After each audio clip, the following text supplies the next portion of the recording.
La Union is a province in the Philippines situated in the Ilocos region or Region 1, occupying the northwestern section of Luzon.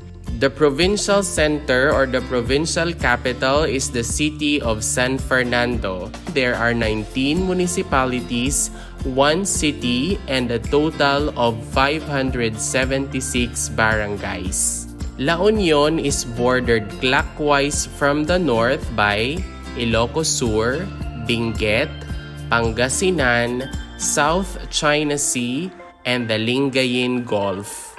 The following are the 19 municipalities and 1 city comprising the province of La Union.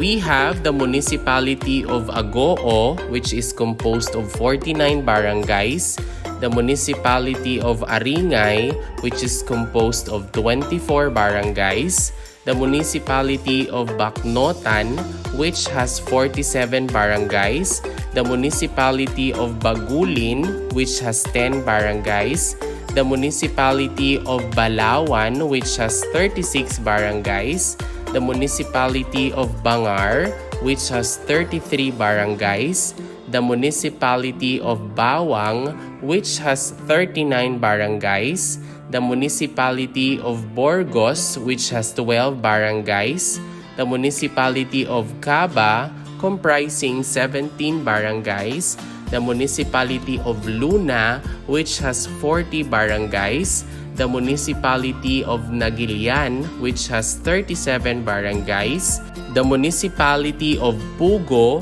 which has 14 barangays, the municipality of Rosario, composed of 33 barangays, and the city of San Fernando, which serves as the capital, the provincial capital, and at the same time the regional center, has 59 barangays. The municipality of San Gabriel, which has 15 barangays, the municipality of San Juan with 41 barangays, the municipality of Santo Tomas with 24 barangays, the municipality of Santol with 11 barangays, the municipality of Sudipin with 17 barangays, and the municipality of Tubao with 18 barangays.